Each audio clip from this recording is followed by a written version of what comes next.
Hello friends, नमस्कार। आज का हमारा टॉपिक है PN junction diode. PN junction diode, ठीक है।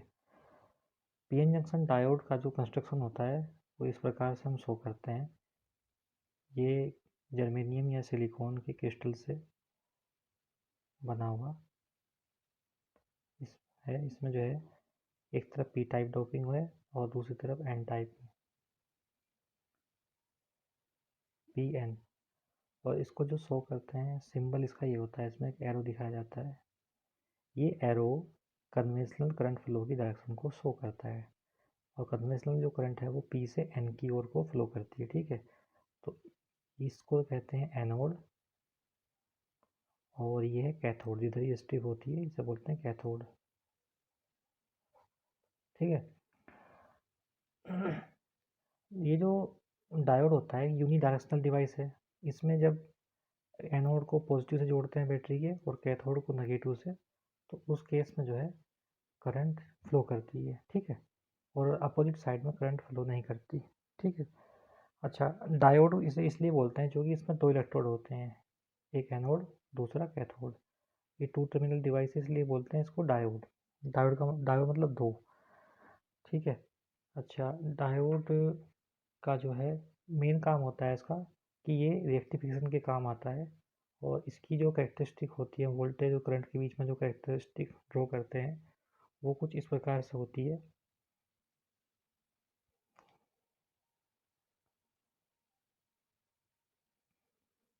ये हमारी एक्स एक्सिस है, इस पर हम वोल्टेज को शो करते हैं, वोल्टेज।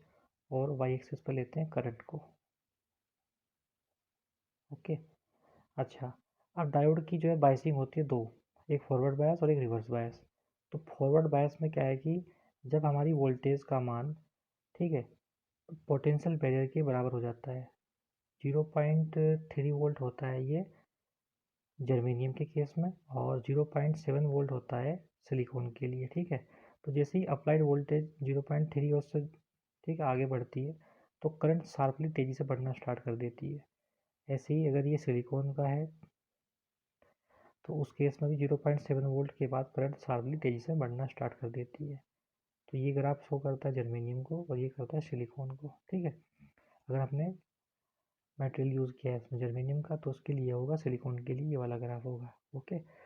अब रिवर्स बायस कंडीशन में जो ग्राफ होता है वो कुछ इस तरह से होता है। रिवर्स बायस में क्या होता है कि जो पी साइड होगी वो जोड़ेगी बैटरी के नेगेटिव टर्मिनल से और एन को जोड़ते हैं बैटरी के पॉजिटिव से, ठीक है। तो उस केस में इसको थोड़ा हम इस प्रकार से दिखा सकते हैं, पी, ये पी है, ये एन है। तो रिवर्स बायस जो है जब पी को जोड़ेंगे बैटरी के नेगेटिव टर्मिनल से और एन को जोड़ेंगे बैटरी के पॉजिटिव टर्मिनल से, तो जो ग्राफ बनेगा वो कुछ इस प्रकार से होगा कि जैसे ही ये वोल्टेज अप्लाई करते हैं तो करंट एकदम तेज़ी से बढ़ती है, लेकिन ये फिर रहती है कॉन्स्टेंट और इसको बोलते हैं आई नोट। इसकी वैल्यू रहती है कॉन्स्टेंट और ये वोल्टेज के बढ़ाने से इस पर कोई फ़र्क नहीं पड़ता। लेकिन एक सर्टेन वैल्यू के बाद में तेज़ी से करंट जो है बढ़ना स्टार्ट हो जाती है और बढ़ती रहती है। यहाँ पे वोल्टेज रहता है कॉन्स्टेंट, ठीक है। इसे बोलते हैं ब्रेकडाउन वोल्टेज,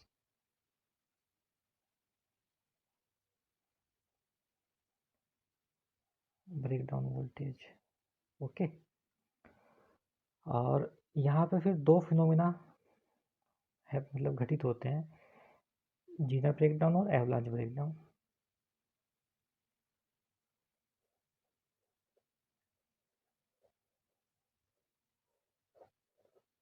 जीना ब्रेकडाउन और दूसरे को बोलते हैं एवलांची ब्रेकडाउन।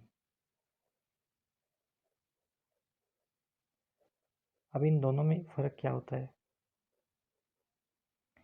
जीना ब्रेकडाउन कब होता है? जब रिवर्स बायस कंडीशन में जो हम वोल्टेज अप्लाई करते हैं, ठीक है, इसके कारण जंक्शन के जो आसपास के कोवलेंट बॉन्ड होते हैं वो शार्प एकदम से जो है रैप्चर कर जाते हैं, टूट जाते हैं, जिससे कि चार्ज कैरियर जो है बहुत तेज़ी से बढ़ते हैं और करंट जो है एकदम से बढ़ना सडनली स्टार्ट कर देती है। इसे बोलते हैं जीना ब्रेकडाउन।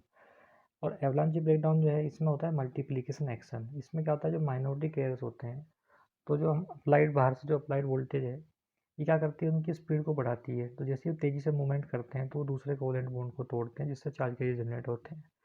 तो उससे जो है फिर जैसे एक सपोज कीजिए चार्ज एक जो है चार्ज कैरियर है, तो वो क्या करता है, कोवेलेंट बॉन्ड को तोड़ता है, वहाँ से जो है दूसरे चार्ज कैरियर जनरेट होते हैं, फिर वो अन्य को तोड़ते हैं। तो इस प्रकार से एक मल्टीप्लिकेशन स्टार्ट हो जाती है। इसे बोलते हैं एवलांचे इफेक्ट। और जो ये ब्रेकडाउन होता है तो बोलते हैं एवलांचे ब्रेकडाउन। ठीक है।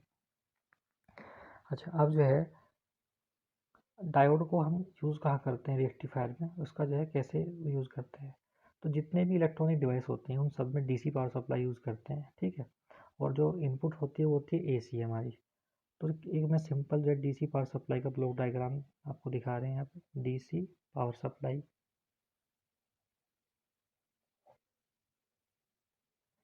तो इसमें सबसे पहले जो होता है हमारे पास होता है ट्रांसफॉर्मर।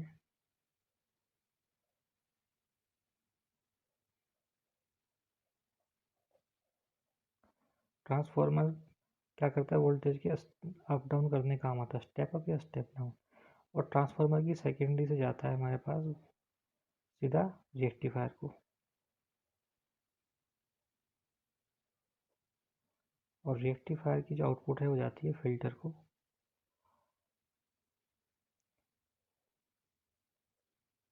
फिल्टर सर्किट को। इसका काम होता है कि जो एसी कंपोनेंट होते हैं रेक्टिफायर के आउटपुट में उसको रिमूव करने का काम करता है। और फिल्टर की आउटपुट जाती है रेगुलेटर को। तो रेगुलेटर से जो है फिर हमें एक कांस्टेंट रेगुलेटर, ये रेगुलेटर है, यहाँ से फिर हमें जो है एक प्योर डीसी मिलती है, डीसी सप्लाई। ये जो है मोटा मोटा ब्लॉक डायग्राम है हमारे पास में डीसी पावर सप्लाई का। तो जो रेक्टिफायर है, ठीक है, हम इस पर डिस्कस करेंगे। तो रेक्टिफायर जो हमारे पास दो तरह के होते हैं। एक तो होता है half wave rectifier,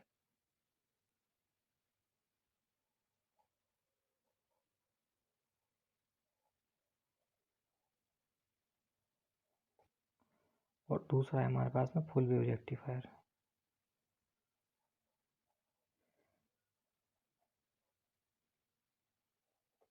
half wave rectifier में तो सिर्फ एक डायोड यूज़ करते हैं। फिर फुल वेव रेक्टिफायर के भी दो मतलब भागों में इसको बांट सकते हैं। एक होता है सेंटर टेप और दूसरा होता है ब्रिज रेक्टिफायर।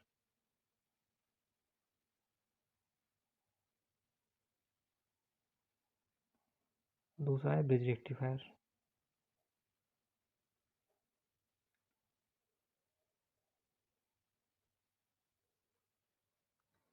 सेंटर टेप में दो डायोड यूज़ करते हैं और ब्रिज रेक्टिफायर में चार डायोड यूज़ करते हैं। ठीक है।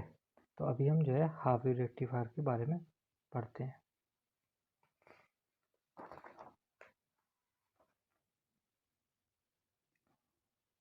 Half wave rectifier,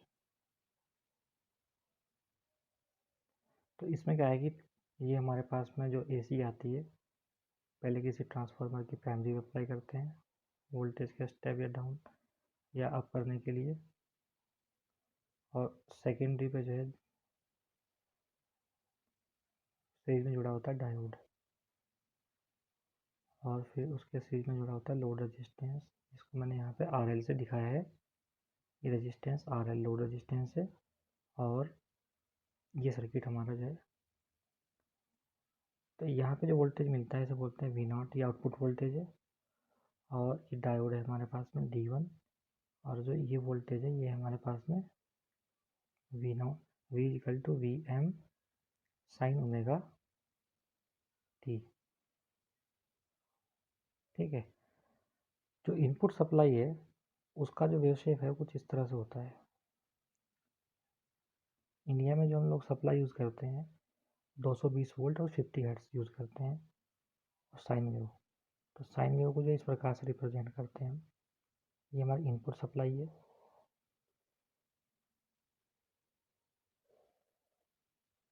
okay.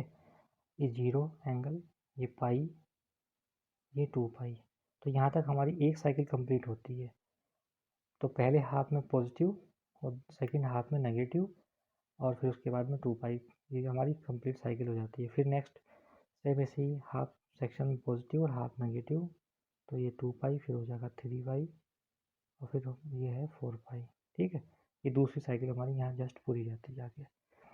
अब जो डायोड की प्रॉपर्टी है, तो ये क्या करता है, पॉजिटिव हाफ साइकिल को तो पास करेगा और नेगेटिव हाफ को ब्लॉक करेगा। तो इसके जो आउटपुट पे हमें वोल्टेज मिलेगा उसकी वेव शेप इस तरह से होगी। पॉजिटिव हाफ तो पास होगा 0 से पाई के बीच, और नेक्स्ट जो पाई से 2 पाई के बीच नेगेटिव साइकिल है वो हो जाएगी ब्लॉक, तो वहाँ पे आउटपुट पे कुछ नहीं मिलेगा। फिर ऐसे ही फर्दर ये 2 पाई से 3 पाई मिलेगा, और नेक्स्ट जो है हाफ है 3 पाई से 4 पाई, वहाँ पे आउटपुट ब्लॉक हो जाएगी। ठीक है, अब ये जो हमारे पास में आउटपुट वोल्टेज है, हम उसका ग्राफ कुछ इस तरह से बनाएं। ठीक है, अब अगर हम इस AC इनपुट को एक DC जो हमारे पास में मूविंग कोयल अगर हम एमीटर यूज़ करते हैं उसके अक्रॉस अगर अप्लाई करते हैं तो यहाँ हमें आउटपुट पे 0 मिलेगा। लेकिन अगर हम ये जो हाफ वेव रेक्टिफायर का आउटपुट है इसको अगर DC मीटर यानी कि जो हम मूविंग कोयल एमीटर यूज़ करते हैं अगर उससे मेजर करेंगे तो कुछ ना कुछ DC आउटपुट पे मिलती है। ठीक है, अच्छा इसका जो है इसकी हम आगे देखते हैं इसकी परफॉर्मेंस। ठीक है, हाफ वेव रेक्टिफायर की, तो उसके लिए क्या है कि सब हम निकालते हैं कि आउटपुट DC वोल्टेज कितना होगा, उसकी वैल्यू कैसे निकालेंगे। हाँ, एक चीज़ उसमें हो रहा है कि एक होती है जो इम्पोर्टेंट पैरामीटर होता है डायोड का, होता है पीक इनवर्स वोल्टेज। हमें देखते हैं कि ये क्या होता है पीक इनवर्स वोल्टेज। तो पॉजिटिव हाफ तो जो का तो जितना वोल्टेज है वो हमारा लो रेजिस्टेंस के क्रॉस मिल जाता है, लेकिन नेगेटिव हाफ में पूरी की पूरी वोल्टेज डायोड के क्रॉस अप्लाई हो जाती है। तो डायोड की प्रॉपर्टी देखते हैं कि ये पूरा इसको वोल्टेज को सस्टेन करने के लायक है कि नहीं है। ठीक है, तो इसे बोलते हैं पीक इनवर्स वोल्टेज, ये इंपॉर्टेंट पैरामीटर होता है किसी भी डायोड का। ठीक है, पीक इनवर्स वोल्टेज। अच्छा, अब जो है इसकी हम परफॉर्मेंस देखने के लिए क्या है कि आउटपुट DC वोल्टेज देखते हैं कि इसका कितना होगा। आउटपुट DC वोल्टेज, तो ये जो है हमारे पास में है, तो यहाँ पे ये 0 से पाई और पाई से 2 पाई, ये वोल्टेज के लिए भी हमारे पास ऐसा ही ग्राफ होता है और करंट के लिए भी सेम ऐसा ही ग्राफ, क्योंकि जो करंट होगी हमारे पास में वो होगी voltage upon resistance, load resistance. तो आर तो कांस्टेंट है, तो करंट के लिए भी सेम ग्राफ आएगा जो वोल्टेज के लिए है। ठीक है, तो DC आउटपुट वोल्टेज निकालने के लिए क्या करेंगे, हम 0 से लेके और 2 पाई तक का जितना भी हमारे पास में एरिया होगा कर्व का, उस एरिया को निकाल के और बेस से डिवाइड करेंगे तो हमें DC आउटपुट वोल्टेज की वैल्यू पता चल जाएगी। तो पहले तो इसके लिए हम इक्वेशन मैथमेटिकली इसको कैसे रिप्रेजेंट कर सकते हैं। तो अगर मैं इसको करंट मानता हूँ तो IL इजिकल टू हो जाएगा maximum current IM into sine omega T D omega T. ठीक है, तो ये हमारे पास में जो है केवल 0 से पाई तक के लिए है। तो ओमेगा टी की वैल्यू जो है less than equal to 0,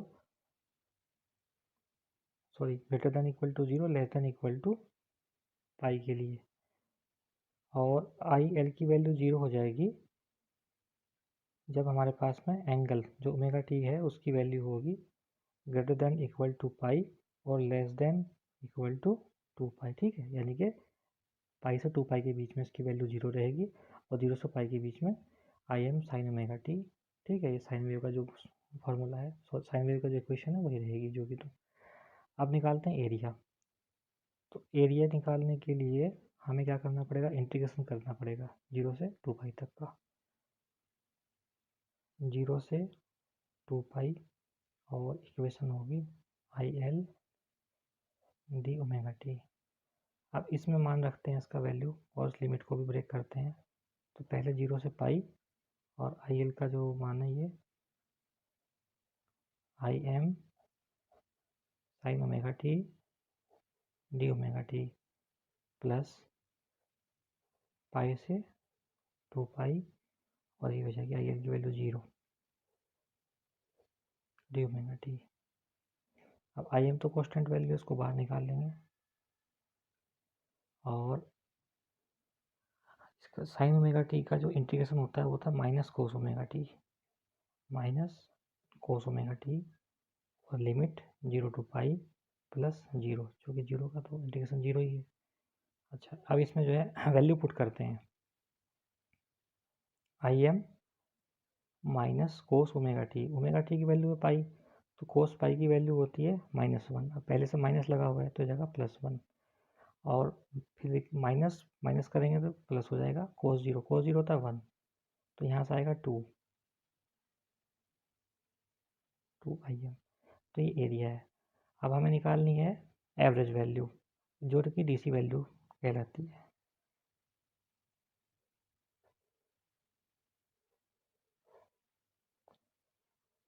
average value या डीसी वैल्यू, तो इसे लिखेंगे हम आई एवरेज या I D C equal to area divide by base, और एरिया हम निकाल चुके हैं 2 इंटू आई एम, और बेस कितना है 2 पाई, 2 से 2 कट जाएगा, तो आई डी सी जो डी सी वैल्यू होगी हमारी वो होगी I am divide upon pi.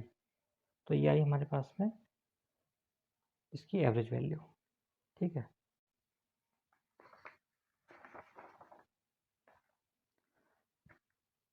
अब डायोड के जो किसी भी रेक्टिफायर की जो परफॉर्मेंस चेक करने के लिए एक तो निकालते हैं रिपल फैक्टर, और दूसरा निकालते हैं रेक्टिफिकेशन एफिशिएंसी। रिपल फैक्टर और रेक्टिफिकेशन एफिशिएंसी, तो जो रिपल फैक्टर होता है ये होता है RMS value upon DC value.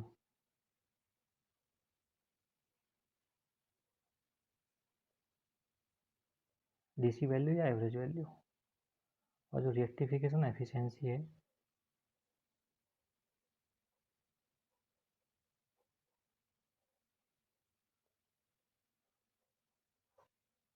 उसका फॉर्मूला होता है जो डीसी लोड, जो डीसी पावर है,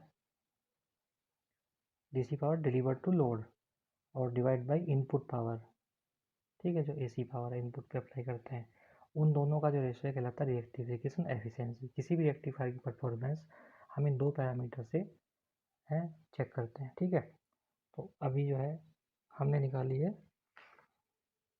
एवरेज वैल्यू, ठीक है।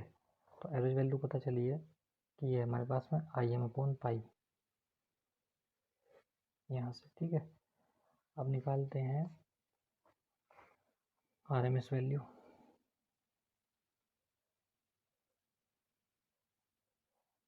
इसे बोलते हैं रूट मीन स्क्वायर वैल्यू। तो इसके लिए क्या करते हैं कि पहले करते हैं स्क्वायर, फिर उसका मीन, और फिर रूट, ठीक है। तो अगर हमारे पास में करंट आई एल है तो आई एल का स्क्वायर किया, फिर उसका मीन निकाला, मीन के लिए इंटीग्रेशन करेंगे फुल साइकिल के लिए 0 से 2 पाई के लिए, और उसको जो है इंटीग्रेट करेंगे और डिवाइड अपॉन बेस से डिवाइड करेंगे 1/2 पाई, तो ये हुआ मीन। इसका रूट अंडर रूट लेंगे, तो इसे बोलते हैं रूट मीन स्क्वायर वैल्यू, ठीक है। अच्छा, इसको सॉल्व करते हैं। तो इसमें जो है पहले तो वैल्यू पुट करेंगे आई एल की 1/2 पाई, और ये हमारे पास में जो है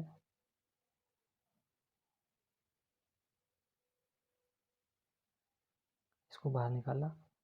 अब इसमें क्योंकि हाफ साइकिल में तो करंट फ्लो करती है, तो 0 से पाई में तो आपके पास में होगा I am square sine square omega T और डी ओमेगा टी, ठीक है।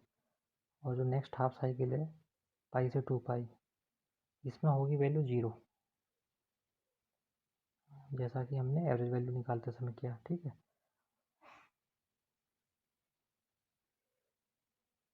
अंडर रूट 1/2 पाई 1/2 पाई। अब इसको जो है करते हैं इंटीग्रेशन, तो ये हो जाएगा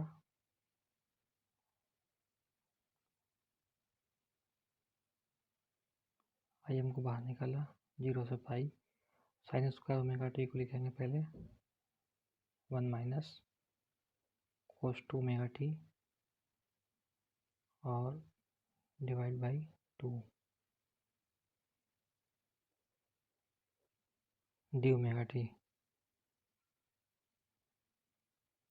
ये तो वैल्यू 0 हो जाएगी हमारी, इसको छोड़ दिया। अंडर रूट आई एम को बाहर निकाल लेते हैं, ठीक है, आई एम स्क्वायर, और इसको जो है इंटीग्रेट करते हैं, तो यहाँ से हमारे पास जो निकलेगा 1 का तो 2 भी बाहर निकाल लिया,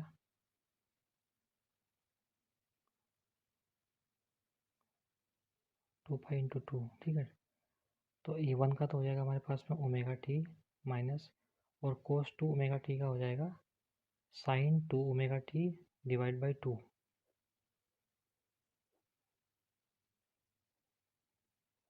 लिमिट 0 टू पाई। अब इसमें जो लिमिट पुट करेंगे आई एम स्क्वायर अपॉन 4, ये हो जाएगा यहाँ पे 4 पाई,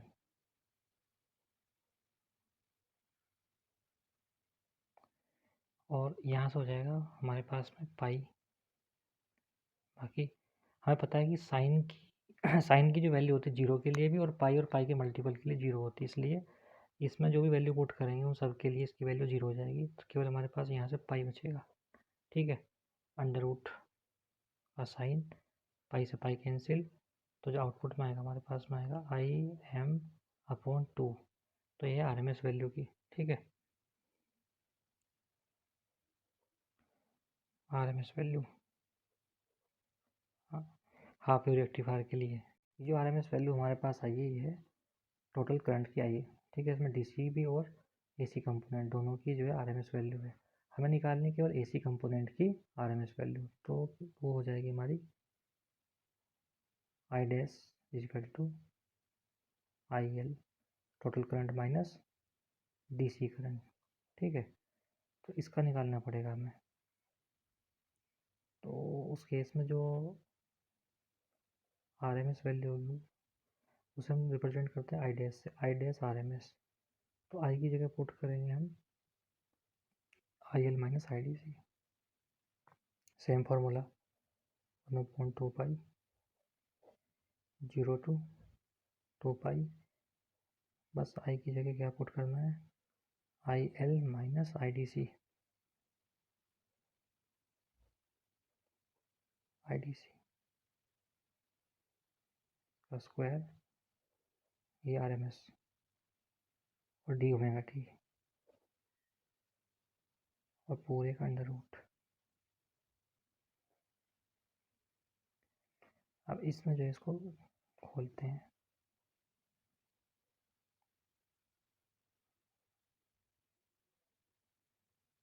one upon 2 pi under root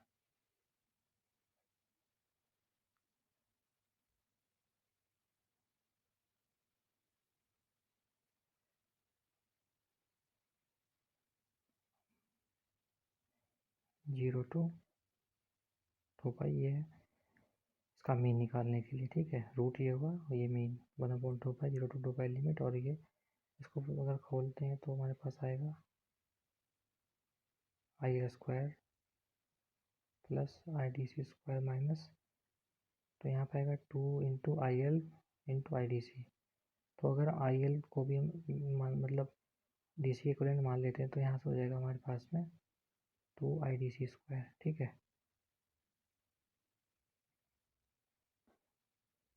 और डी ओमेगा टी, यहाँ पे हमने क्या किया है, हमने 2 into I L into I D C, इस आई एल की जगह पे आई डी सी लिखा है, ठीक है। तो इसलिए हो जाएगा -2 आई डी सी का स्क्वायर। अब इसको सोल्व करते हैं तो ऐसे इक्वेशन बनेगी हमारे पास ना,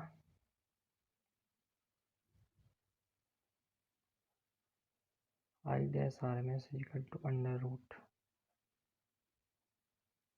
1/2 pi 0 to 2 pi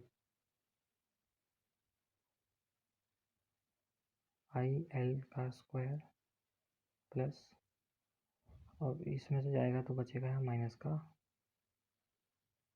I D C square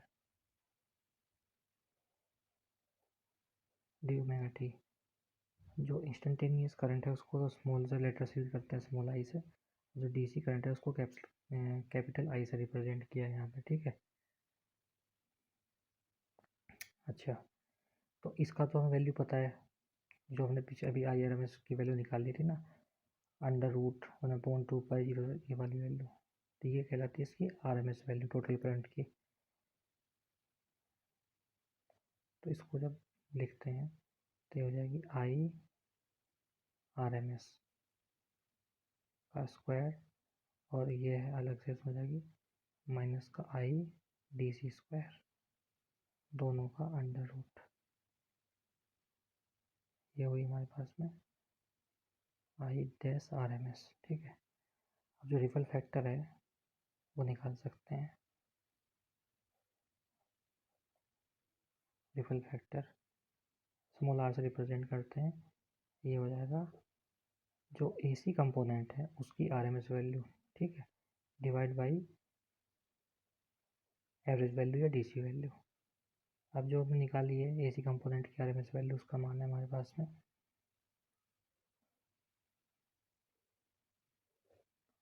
√,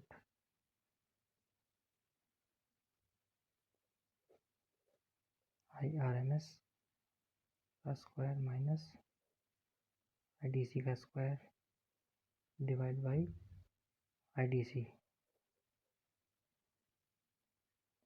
इसको अगर और थोड़ा सा सिंप्लीफाई करते हैं तो ये हो जाएगा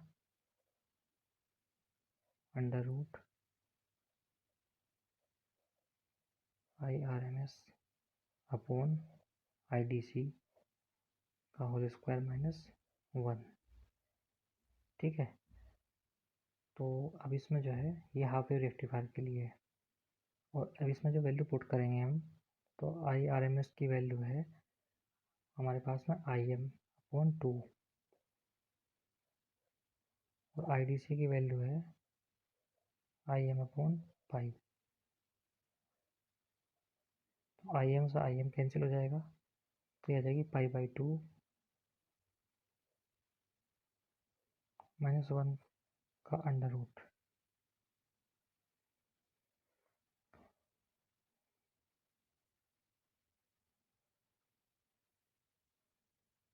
तो इसमें जब वैल्यू पुट करेंगे तो ये हो जाएगी हमारे पास में π/2 की वैल्यू 1.57। इसमें हमारे पास स्क्वायर छूट गया इसका यहाँ से, ये, ठीक है। तो 1.57 होल स्क्वायर -1। तो इसको सोल्व जब करेंगे तो हमारे पास वैल्यू आती है 1.21। ये है हमारे पास में ripple factor half wave rectifier के लिए। अब दूसरा होता है पैरामीटर रेक्टिफिकेशन एफिशिएंसी।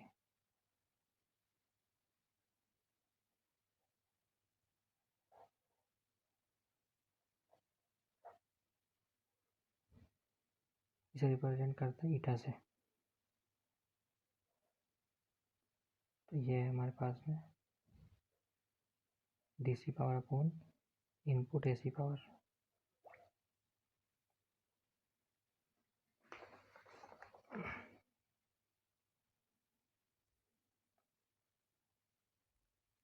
तो DC जो पावर है ये हो जाएगी IDC का square upon RL, load resistance पे मिलती है पावर हमें। और इनपुट पावर हो जाएगी हमारी, क्योंकि इनपुट तो AC है, तो IRMS का स्क्वायर और RL load resistance plus diode resistance. तो IDC की जो वैल्यू ये पुट कर देते हैं इसमें, ये डायोड के लिए IM/π का square into RL divide by, और IRMS का पता ही हमें IM/2 इसका square into RL plus RD, ठीक है। अब परसेंटेज में अगर निकालना है तो उसको 100 से मल्टीप्लाई कर देंगे। तो इसको जो सोल्व करते हैं तो हमें जो वैल्यू मिलेगी वो होगी 40.6 1 divide by 1 plus RD upon RL into 100। अब चूँकि आर डी का जो मान है वैल्यू है, ठीक है, वो आर एल से बहुत छोटी है, तो इसको नेगलेक्ट करने पर, ठीक है, यहाँ केवल 1 बचेगा। तो अब इसकी जो वैल्यू आएगी वो आएगी 40.6%, ठीक है।